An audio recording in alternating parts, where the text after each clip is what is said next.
চানমাই চানি পাৰ্ট 2 কৰাৰ কথা পৰিকল্পনাটো চলি আছে। কোনোবাই এখন চিৰিয়েল বা এটা গানত অভিনয় কৰি নিজকে যেন বহুত ডাঙৰ অভিনেত্ৰী বা অভিনেতা বুলি হিচাপে দেখুৱাব বিচাৰে। খালি যাব নোৱাৰিব, কি আমাক ফোন কৰিছে নহয়, এইবাৰ কি কান্দিব লাগিব জানো। আপুনি কোম্পানী চলাই আছে, মই আকৌ এই থানাখন চলাই আছো নহয়, আৰু আপুনি আছে মোৰ থানাত। গতিকে কথা কওঁতে 100 বাৰ ভাবি চাব, তাৰ পিছতহে কব।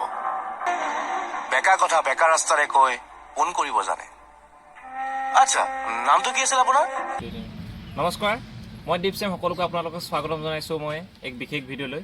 আজি মোৰ সৈতে উপস্থিত আছে এগৰাকী খুব ভাল অভিনেতা, খুব জনপ্ৰিয় এগৰাকী অভিনেতা, নাম হৈছে ৰূপম শৰ্মা। নমস্কাৰ। ৰূপম দা, আপোনাক স্বাগতম জনাইছোঁ মোৰ ইউটিউব চেনেলটোলৈ। Thank U. প্ৰথমতে মই আপোনাৰ পৰা জানিব বিচাৰিছোঁ যে আপুনি যিহেতু আপুনি অভিনয়ৰ লগত আপুনি জড়িত, আপোনাৰ এই অভিনয়টো কেতিয়াৰ পৰা আপোনাৰ আৰম্ভ হৈছে? মই অভিনয় একদম আৰম্ভ কৰিছোঁ 1997 হয়। তেতিয়াৰ পৰা মই দূৰদৰ্শনত টিভি চিৰিয়েল এখন কৰিছিলোঁ, টেলিফিল্ম এখন। টেলিফিল্ম আছে। তাৰপাছত নাটকত কৰিলোঁ। মোৰ নিজৰ গ্ৰুপ এটা আছিলে নাট্যম বুলি নলবাৰী, মোৰ আৰু মোৰ লগৰ এজনৰ মিলি বনাইছিলোঁ। তাৰপিছত 2004 পৰা মই নন ষ্টপ কেমেৰা কাম কৰিছোঁ। তাৰপাছত এনেকৈ কৰি গৈ আছোঁ। 2012-13 হেঙুল আছিলোঁ, হেঙুল থিয়েটাৰত আছিলোঁ। তাৰপাছত আজি 7 বছৰ গেপৰ পিছত মই আকৌ সুদৰ্শন চাই এইবাৰ আহিছোঁ। মানে আপুনি 7 বছৰ বিৰতিৰ মূৰত আকৌ এবাৰ প্ৰথম সুদৰ্শন থিয়েটাৰত আহিছে।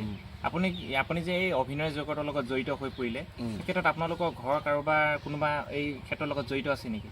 ঘৰৰ ঠিক তেনেকৈ নাই মানে জড়িত। দেউতাই মাজে মাজে কৰিছিলে আগতে, চাকৰি কৰি থকা আমাৰ কেতিয়াবাতে, কিন্তু তেনেকৈ কোনো ঘৰৰ নাই। কিন্তু এতিয়া মোৰ মিছেজে কৰে, মিছেজে মোৰ এক্টিং কৰে। তাৰপিছত ভণ্টিয়ে আছিলে মোৰ, সেয়াই আৰু মানে। এতিয়া যিহেতু আপোনাৰ এতিয়া পৰিবাৰৰ আপোনাৰ এই সাংস্কৃতিক জগতটোৰ লগতে জড়িত, তেওঁ এতিয়া অন্য ঠাইত আছে, গতিকে এই নাটক কৰা সময়খিনিত তেওঁ কিবা মানে কি মানে লগ পোৱা যিটো সময় ব্যৱধানটো খুব দূৰ হয় আচলতে। খুব দূৰ মানে হয় মানে। এতিয়া আমি সাধাৰণতে সেইটো ফালে যদি গ'লোহেঁতেন, গুৱাহাটীৰ ফালে বা ৰামনিৰ ফালে, তেতিয়া হয়তো পালোঁহেঁতেন, ঘৰখনো পালোঁহেঁতেন। কিন্তু এইবাৰ যিহেতু আমাৰ এখন থিয়েটাৰ সেইফালে নাযায়, গতিকে এইবাৰ একেবাৰে এপ্ৰিলতহে পামগৈ আৰু গৈ পেলাই। এতিয়াতো যিহেতু আপুনি এতিয়া ইতিমধ্যে কেমেৰাটো কাম কৰিছে আৰু এতিয়া মঞ্চ অভিনয়, এই অভিনয়ৰ মাজত আপুনি পাৰ্থক্য দেখা পায় এনেকুৱা? পাৰ্থক্য আছে। অভিনয়ৰ ক্ষেত্ৰত পাৰ্থক্য বৰ বিশেষ নাই, কিন্তু কিছুমান সৰু সৰু বস্তু পাৰ্থক্য আছে। যেনে আমি কেমেৰাত কাম কৰোঁ, ভুল হ'লেও শুধৰণি কৰিব পাৰোঁ, তাতে ৰিটেকৰ ব্যৱস্থা আছে। কিন্তু ইয়াত লাইভ প্ৰগ্ৰেম এটা হয়, ইয়াত ভুল এবাৰ যি ওলাব ওলাই যাব আৰু সেইটো আৰু শুধৰণি কৰিব নোৱাৰোঁ। তাৰ লগত এটা যদি ভুলকৈ ওলাই যায় যাব, এইটো শুধৰণি নহয়গৈ। কিন্তু কেমেৰাত ভুলকৈ ক'লে লগালগ ৰিটেক কৰাৰ এটা সুবিধা থাকে, সেনেকুৱা সেইটো হয়। তাৰপৰা এইখিনিতে আপোনাৰ জানো আপোনাৰ সোণালী শৈশৱৰ কিছু কথা? শৈশৱটো একচুৱেলি মোৰ জন্ম দেউতাৰ চাকৰি সূত্ৰে গুৱাহাটী চন্দ্ৰপুৰত, তাতে মই কলনীত থাকি ডাঙৰ হোৱা। তাৰপিছত মই ক্লাছ 7ত মই নলবাৰী গ'লোগৈ, দেউতা ট্ৰেন্সফাৰ নলবাৰী গ'লগৈ। তাৰপিছত স্কুলীয়া মোৰ নলবাৰী দেৱীৰাম পাঠশালা উচ্চতৰ মাধ্যমিক বিদ্যালয় 7ৰ পৰা মেট্ৰিকলৈকে। হায়াৰ ছেকেণ্ডেৰী মই নলবাৰী কলেজত কৰিলোঁ। গ্ৰেজুৱেশ্যনটো কৰিলোঁ মই গুৱাহাটীত। তাৰপিছত এই কেমেৰা কামৰ সংক্ৰান্ততে আহিলোঁ যিহেতু, এই গ্ৰেজুৱেশ্যনটো গুৱাহাটীতে কৰিলোঁ। আৰু শৈশৱ মোৰ তাতে পাৰ হৈছে চন্দ্ৰপুৰত, তাতে কলনীৰ মাজতে। এইখিনিতে আমি ৰূপম দাই অভিনয় কৰা সুদৰ্শন থিয়েটাৰ কিছু আমি দৃশ্যাংশ আপোনালোকৰ মাজতে মই দেখুৱাই দিছোঁ, আপোনালোকে চাই যাওক। গাড়ী বুলি ক'লে কি দেখাম, এম্বুলেঞ্চ মোৰ মতে এইবোৰ দেখি সিহঁতে হাঁহিবই নেকি? এনেকৈ টেণ্টত মোজা সোমাই লওক, চোতাৰ লগত হাৱাই চেণ্ডেল, হাফ পেণ্ট পিন্ধাজনটো লগাই নাই। ভাল লাগিছে ন? ভাল লাগিছে ন? এটা কাম কৰিব চা,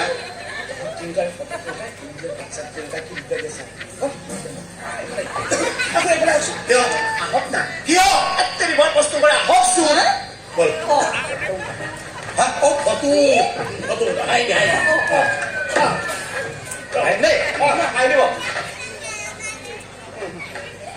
ৰেডি, 1 2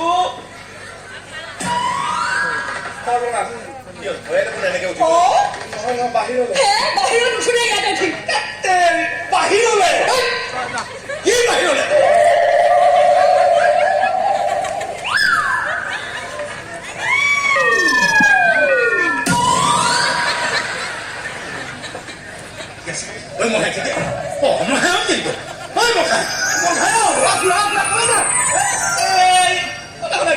মোক এই গুচি যায়, কিন্তু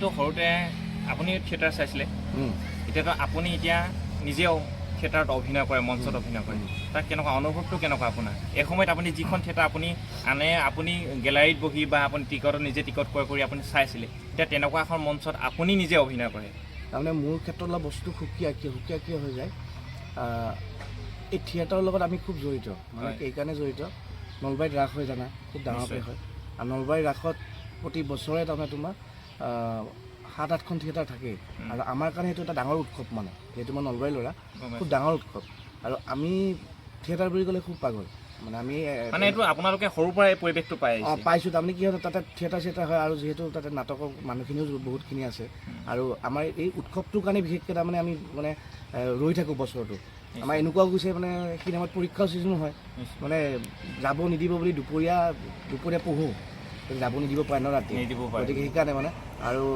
এই ৰাস হোৱাৰ আগৰ পৰা মানে পইচা জমা কৰোঁ থিয়েটাৰ চাবলৈ যে মানে ঘৰৰ পৰা হয়তো দুখন চাবলৈ দিব দুখনতে মন নভৰে ন গতিকে আৰু দুখন চাবৰ কাৰণে বহুত দিন আগৰ পৰা যিটো স্কুলত টিফিন খাবলৈ পইচা দিয়ে তাৰ পৰা অকণ বচাই জমা কৰোঁ মানে আপোনালোকে জমা কৰে থিয়েটাৰ আমি লগৰবোৰে মানে এইটো প্লেনেই কৰোঁ আমি আমাৰ যিটো গ্ৰুপ আছিলে আচলতে এইটো আপোনালোকৰ এটা নিচা আৰু মানে হেঁপাহ আৰু আমাৰ ভ্ৰাম্যমানটো খুব আপোন মানে আমাৰ কাৰণে নহয় গোটেই অসমৰ কাৰণে হয় কিন্তু আমাৰ মানে অকণমান বিশেষকৈ সৰুৰ পৰা পৰিৱেশটো পাইছোঁ এনেকুৱা হয় আপুনি যিহেতু অভিনয় জগতলৈ আহিলে এই ক্ষেত্ৰত আপোনালোকৰ ঘৰৰ মানুহে বাধা দিছিলে নেকি নাই আজিলৈকে নাই কোৱা কেতিয়াবা কয় যে চাকৰি এটা কিন্তু মোক কোনো ধৰণৰ প্ৰেছাৰাইজ মই ঘৰৰ পৰা আজিলৈকে পোৱা নাই আৰু তেনেকুৱা এটা আপোনাৰ যিটো মা দেউতাৰ যিটো আছিলে আগ্ৰহ আছিলে তেনেকুৱা হয়তো আজি তাৰ বাবে হয়তো আপুনি আজি এজন নিশ্চয় এইটো ডেফিনেটলি 100% 100% বুলি 1000% এইটো আজি মা দেউতাই এইখিনি সহায় নকৰাহেঁতেন এইখিনি নহ'লহেঁতেন সেইটো হয় গতিকে এনেকুৱাই আৰু জীৱনৰ এনেকুৱা এটা অভিজ্ঞতা যিটো অভিজ্ঞতা আপোনাৰ আজিও মনত আছে নাটকই হওক বা আপোনাৰ জীৱনৰ আছে তেনেকুৱাতো বহুত আছে আমি এটা সময়ত যেতিয়া এটা ভাল অভিজ্ঞতা কওক মানে ভালে সেইটো মানে যদিও অকণমান কষ্টকৰ যদিও ভাল মোৰ কাৰণে ভাল বা আমাৰ গ্ৰুপটোৰ কাৰণে ভাল আছিলে আমি শিকিছিলোঁ কিবা কিবি নাটক কৰিবলৈ যাওঁ ন আমি নাটক কৰিলে ক'ৰবাত পুৰস্কাৰ পাওঁ সেইখিনি য'ত পইচা দিয়ে পইচাটো আমি জমা কৰি থৈ দিওঁ এদিন আমি গোটেইবোৰে বোলো নহয় আজি গাড়ী লৈ যাওঁ ব'ল নাটক কৰিবলৈ অকণমান ভাল মানে ফুৰিবলৈ নাটক কৰি কম্পিটিশ্যন কৰিবলৈ সদায় বাছত যাম আজি গাড়ী লৈ যাম ব'ল গাড়ী লৈ গুচি গ'লোঁ গাড়ীখন নাজানো যে গাড়ীখন ইমান পুৰণা গাড়ী বেটাৰী ডাউন হৈ আছে গোটেই ৰাতিটো গাড়ীখন বহি থাকি তোমাৰ ৰাতিপুৱা আহিব লৈছে গাড়ী ষ্টাৰ্ট নহয় আমি গাড়ী ঠেলি ৰাতি 3টা বজাৰ পৰা ৰাতিপুৱা 7টা বাজি গ'লগৈ সেইফালে ঘৰত টেনশ্যন ঘৰত নাজানেও ন গতিকে সেনেকুৱা এটা কথা গতিকে সেয়া আৰু আপোনাৰ এনেকুৱা এটা বেয়া অভিজ্ঞতা যিটো কেতিয়াও আপুনি আৰু নিবিচাৰে এনেকুৱা ঠিক মোৰ জীৱন আজিলৈকে হোৱা নাই কাৰণ কিয় হোৱা নাই মই মানে যিখিনি পাইছোঁ মোৰ লাইফত বা এতিয়াই মই ঘূৰি আছোঁ মই যাৰ ঘৰত থাকোঁ নাজানো কিয় মই মিলি যাব পাৰোঁ গতিকে মই তেনেকৈ বেয়া অভিজ্ঞতা মই ঠিক পোৱা নাই মানে মোৰ জীৱনত তেনেকুৱা হোৱা নাই আজিলৈকে কিন্তু নহওক আৰু সেইটো হ'বও নালাগে গতিকে আপোনাৰ অভিনয় জগতৰ প্ৰথম আৰম্ভণি কেনেদৰে হৈছিলে আৰম্ভণিটো আচলতে এক্সিডেণ্টলি মানে মই আগতে বহুতকেইটা ইণ্টাৰভিউত কৈছোঁ মোৰ মানে সৰুৰ পৰা কোনোবাই সুধিলে মই ক্ৰিকেটাৰ হোৱাৰ মন ক্ৰিকেট খেলি খুব ভাল পাইছোঁ এতিয়াও ভাল পাওঁ খেলোঁ বাৰু মই তেনেকুৱা এটা সপোন লৈ আছিলে আপুনি মানে কিন্তু হঠাৎ মানে এদিন মই চন্দ্ৰপুৰত পঢ়ি থাকোঁতে আমাৰ যিজন প্ৰিন্সিপাল আছিলে তেওঁ ৰুমলৈ মাতি দুজন মানুহ কৈছে এনেকৈ চিৰিয়েল এখন কৰিব তাৰ কাৰণে অডিশ্যন হ'ব মেইন কেৰেক্টাৰটোৰ কাৰণে বাচ্চা কেৰেক্টাৰ কেতিয়া মই ক্লাছ 6ত নে 5ত আৰু আপুনি সৰুতে কৈছিলে তাৰপিছত তোমাক এনেকৈ দিলে তাৰপিছত চিনটো আছিলে তোমাৰ মোক দাদাই মোক পিতাই মই কান্দিব লাগে তাৰপিছত এইটো মোৰ মানে জীৱনৰ টাৰ্ণিং পইণ্ট বুলিয়ে ক'ম কাৰণ মই তেতিয়ালৈকে অভিনয়ৰ প্ৰতি কোনো সেয়া নাছিলে আৰু ভগৱানে মোক ইমানকৈ সেয়া কৰিলে তেখেতে যিটো মাৰিলে সঁচাকৈ মোৰ গাত মানে জোৰে পৰি গ'ল মোক সঁচাকৈ চকু পানী ওলাই আহিল তাৰ মানুহজনে চাগে ভাবিলে ল'ৰাটো ভাল এক্টিং কৰে মোক মেইন কেৰেক্টাৰটো চিলেকশ্যন কৰিলে তাৰপিছত সেইখন কৰিলোঁ কিন্তু মানে সেইটো মানে এক্সিডেণ্টলি বস্তুটো হৈ গ'ল গতিকে আৰু সেইটোৱে মানে মোক জীৱনত মানে এটা বেলেগ ফালে গতি কৰাই দিলে আৰু হয়তো সেইটো বস্তু নোহোৱাহেঁতেন নহ'লোহেঁতেন চাগে কিজানি আৰু সেই ঢকাটো যদি জোৰকৈ নপৰিলেহেঁতেন চাগে মই নাকান্দিলে মই চিলেকশ্যন নহ'লোহেঁতেন গতিকে চিলেকশ্যন নহ'লে হয়তো এই অভিনয়ৰ প্ৰতি টাৰ্ণটো মোৰ নহ'লহেঁতেন চাগে আৰু সচৰাচৰ দেখা যায় যে কোনোবা এনেকুৱা অভিনেতা বা অভিনেত্ৰী আছে কোনোবাই এখন চিৰিয়েল বা এটা গানত অভিনয় কৰি নিজকে যেন বহুত ডাঙৰ অভিনেত্ৰী বা অভিনেতা বুলি হিচাপে দেখুৱাব বিচাৰে কিছুমান বহু আছে কিছুমান ধৰক ৰাইজকে কেতিয়াবা কিছুমানক পাত্তা নিদিয়ে তেনেকুৱা হয় তেনেকুৱাসকলক আপুনি কি ক'ব খুজিছে নহয় মই সেইবোৰৰ বিষয়ে নকওঁ কাৰণ মই সেনেকুৱা নহয় আপোনাক মই লগ পাইছোঁ আপুনি খুব এজন ফ্ৰী আচলতে খুব মানে কি কথা পাতোতে গম পাইছোঁ কিন্তু কিছুমান তেনেকুৱা নাথাকে। মোৰ কথাটো হ'ল কি আমি ৰাইজৰ কাৰণে কাম কৰোঁ। ৰাইজক ৰাইজে এষাৰ মাত দিবলৈ বিচাৰে তো আমি তেওঁলোকক হেৰি লগত কথা পতাটো আমাৰ কৰ্তব্য। আৰু যিহেতু আজি ৰাইজে আহিছে, ৰাইজে ইয়াতে আজি থিয়েটাৰখনৰ কথা কৈছোঁ, ইয়াতে টিকট কাটি চাইছে, সেই টিকটৰ পৰা মালিকে পইচা পাইছে, তাৰপাছতহে আমি পইচা পাওঁ, তাৰপাছত আমাৰ ঘৰখন চলিব।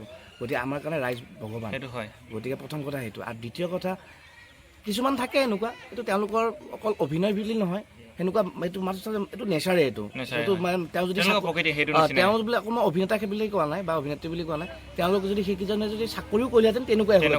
এইটো মানে এইটো নেচাৰ এইটো কোনো সলাব নোৱাৰে।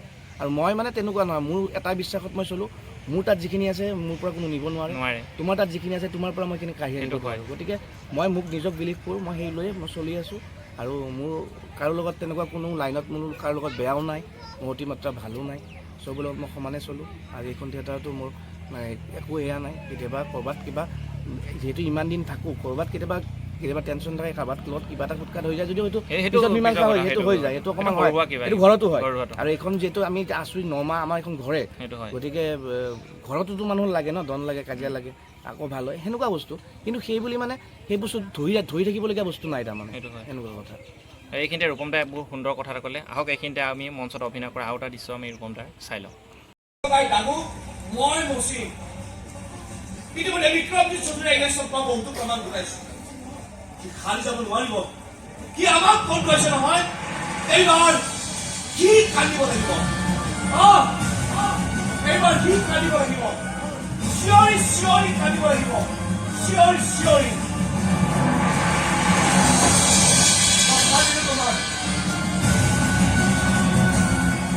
ৰূপম দা একেবাৰে ভিডিঅ' শেষলৈ আহিছোঁ এবাৰ। একেবাৰে শেষত আপোনাক জানিব বিচাৰিছোঁ, আপুনি অভিনয় মাধ্যমেৰে অসমবাসীক কিবা দিব বিচাৰিছে নেকি? আপোনাৰ কিবা পৰিকল্পনা আছে নেকি? দিবলৈতো মন বহুত আছে, কিন্তু হয়তো আজিলৈকে সেনেকুৱা এতিয়ালৈকে মোৰ হেৰি হৈ পোৱা নাই। এতিয়া ৰাইজে মোক খুব ভাল পায়, চানমাই চান্দানীৰ সীমান্ত চিনাকি চিনি পায়, সেইটো সেনেকুৱা ধৰণৰ বস্তু আকৌ দিবলৈ মন আছে। আৰু নাজানো, মাজতে মোৰ লগত আলোচনা কৰিছিলে, কিন্তু কি কয় নাজানো, কিন্তু চানমাই চান্দানী পাৰ্ট 2 কৰাৰ কথা পৰিকল্পনাটো চলি আছে, নহ'বও পাৰে, কিন্তু মানে এটা পৰিকল্পনা চলিছে। মোক ৰাজেশ দাও মোক হেৰি কৰি মানে ডাইৰেক্টৰে ফোন কৰিছে, পৱন দাও হেৰি কৰিছে, যদি হৈ যায় মোৰ মানে কৰিবলৈ মন আছে এইটো কেৰেক্টাৰ। আৰু মোৰ মানে এইটো খুব প্ৰিয় কেৰেক্টাৰ, মই আজিলৈকে কৰা ভিতৰত খুব প্ৰিয় কেৰেক্টাৰ। আৰু এইকাৰণেও বেছি প্ৰিয় হ'ল যে মানুহে মোক বহুত বেছি ভাল পাবলৈ ল'লে সেইটো কেৰেক্টাৰ। মই য'তে গৈছোঁ এতিয়া থিয়েটাৰত মানে পুলিচজন ৰূপম শৰ্মা বুলি নাজানিব পাৰে, কিন্তু পুলিচজন আহিছে সেইটো, আৰু খুব ভাল লাগে মানে বিৰাট ভাল লাগে। এতিয়াতো যিহেতু লাহেকে অসমীয়া চিনেমাৰ এটা ভাল দিন আহিছে, আপোনাৰ ভৱিষ্যতে কিবা চিনেমা টেনেমা কৰিম বুলি আপুনি পালেতো নিশ্চয় কৰিম। এতিয়ালৈকে মই মোৰ 2খন চিনেমা কৰিছিলোঁ, এখন নোলাল, এখন তুমি যদি কোৱা বুলি ওলাইছিলে।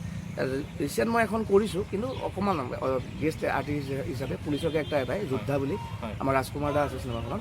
মই এটাই চিন কৰিছোঁ তাতে, যোদ্ধা বুলি এখন আহিব, এখন আহিলে তুমি চাব পাৰিব। মোৰ এটা চিনেই আছে পুলিচ কেৰেক্টাৰতে, কিন্তু ভৱিষ্যতে ভাল চিনেমাখন কৰাৰ মন আছে, হেঁপাহ আছে। আৰু যদি কেতিয়াবা পাৰোঁ, নিজে এখন চিনেমা কৰাৰ মানে আশা এটা, সপোন এটা আছে, মানে নিজে এখন চিনেমা কৰা, যদি পাৰোঁ মানে ভৱিষ্যতে তেনেকুৱা এটা সফল হওক। আপোনাৰ যিমানখিনি আমাৰো শুভকামনা থাকিলে আপুনি যাতে তেনেকুৱা এটা কাম সফল কৰে, এখন সুন্দৰ চিনেমা আপোনাৰ ৰাইজৰ তাকে ময়ো মোৰ ফালৰ পৰা তোমাৰ চেনেলটোলৈ শুভকামনা জনাইছোঁ। আৰু মোৰ ফালৰ পৰা আপোনালোকক কৈছোঁ, যোনে ছাবস্ক্ৰাইব কৰা নাই সোনকালে কৰক, খুব ধুনীয়াকৈ মোৰ ভিডিঅ'বোৰ কৰে। গতিকে চেনেলটো যোনে এতিয়ালৈকে ছাবস্ক্ৰাইব কৰা নাই ছাবস্ক্ৰাইব কৰক। গতিকে ধন্যবাদ ৰূপম দা, আপোনাৰ ইমান বহুমূলীয়া সময়খিনি দিয়াৰ বাবে। তোমালোকক ধন্যবাদ, থেংক ইউ।